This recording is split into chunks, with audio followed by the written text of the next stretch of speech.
Welcome back to Global Bike Buzz, your home for honest, in-depth motorcycle reviews with zero fluff. And today, we've got something truly special. You're looking at the all-new 2026 Kawasaki Z1100 RS, a bold throwback with modern power. If you're someone who loves the soul of a classic bike but craves the performance and tech of today, this machine might just be your dream come true. Kawasaki has officially revived the ZRS nameplate, and let me tell you, it's not just a nostalgia play. It's a serious machine, and we're going to break down everything you need to know, from design and power to performance and pricing.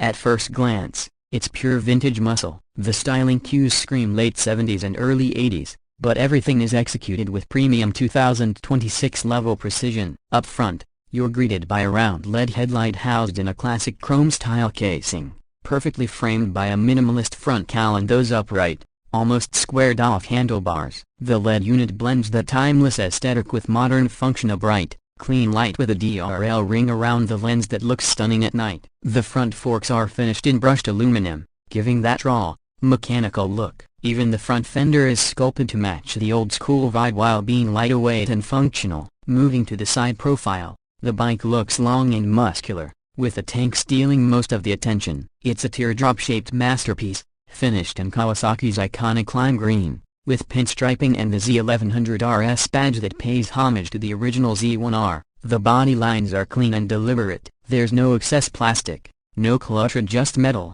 paint, and purpose. The side covers are shaped and styled like they were lifted straight from 1981, yet they fit flush and tight thanks to modern engineering. One of the standout features from this angle is the seat-flat, bench style, and wrapped in retro stitch leather. It's comfortable without looking bulky, and it keeps the silhouette of the bike nice and horizontal. From the rear, the vibe continues flawlessly. You've got a simple tail unit, with a classic rectangular LED brake light and chrome grab bar that doubles as a subtle luggage support. The rear fender is minimal but fully functional, holding the plate and turn signals without disrupting the bike's proportions. The twin rear shocks are finished in black with exposed springs look the part and deliver the retro Street Fighter vibe. The exhaust system is a 4-into-1 setup that exits on the right side with a fat, chrome-finished kin that not only looks the part but sounds absolutely menacing. More on that in a second. Under the retro shell lies the real shocker. Powering the Z1100 RS is an inline-four 1.043cc engine derived from the Z1000 platform,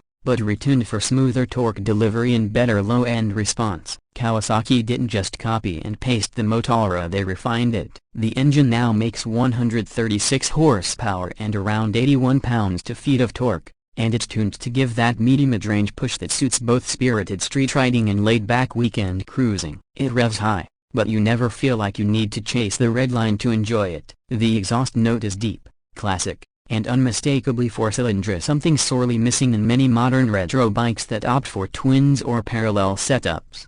The ride-by-wire throttle is precise and smooth, with no weird lags or oversensitivity. Kawasaki has included 3 selectable ride modes: Sport, Road, and Reina, as well as traction control and ABS. The electronics are subtle, not overwhelming. You still feel in control, but they've got your back when the road gets tricky. You also get a bi-directional quickshifter, and honestly, once you start using it, you'll rarely touch the clutch unless you're at a standstill. Shifting is crisp and satisfying, especially in the mid to high RPM range. The gearbox itself is typically Kawasaki, smooth, tight, and predictable. Handling-wise, this thing is more agile than it looks. At just under 500 pounds wet, it's no featherweight, but the mass is carried low, and the chassis geometry makes it surprisingly eager in the corners.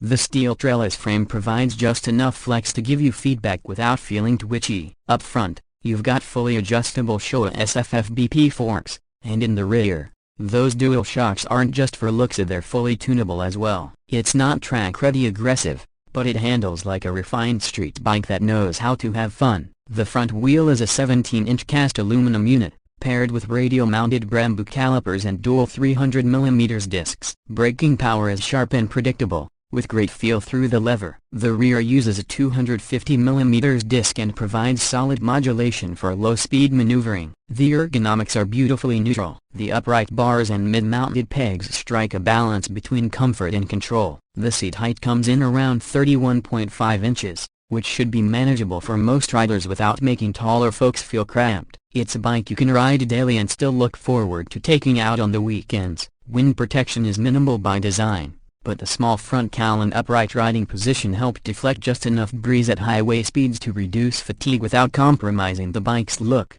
Instrumentation is a brilliant blend of analog and digital. You get two circular gauge speedo and tacho with a central LCD screen tucked between them. The display shows gear position, fuel level, range, ride mode, and all your basic trip info. It's simple, functional, and perfectly in tune with the retro modern theme. There's also a discrete Bluetooth module that pairs with Kawasaki's Radiology app, giving you access to maintenance logs, GPS ride tracking, and even ride customization presets. It's a nice touch that doesn't get in the way of the analog charm. As for fuel economy, you're looking at around 42 to 45 miles per gallon in mixed riding, and with a 17-liter tank, that gives you well over 180 miles of range per fill-up. Not bad for an 1100cc inline-four. Maintenance is straightforward, with Kawasaki keeping things as accessible as possible. The engine has been around long enough to prove its reliability, and parts availability will be solid for years to come. Now,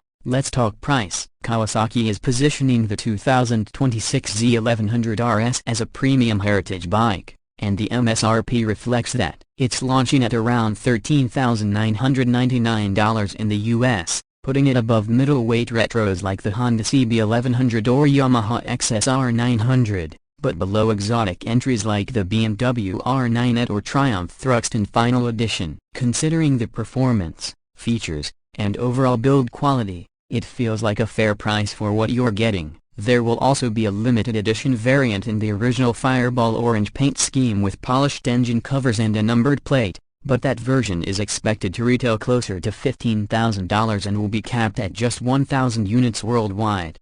So here's the bottom line. The 2026 Kawasaki Z1100 RS is a masterclass in how to do retro right. It's not a part spin special. It's not a gimmick.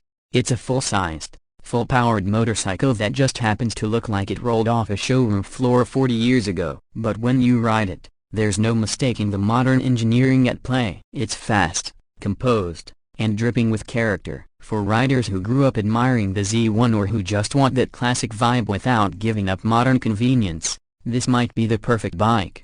It's not trying to be a track monster or an off-road beast. What it is a pure, visceral street machine, something that stirs your emotions every time you see it and rewards you every time you ride it. And in a market filled with over-designed, over-touched bikes that all look the same, the Z1100 RS stands out by going back to basics, but doing it with absolute finesse.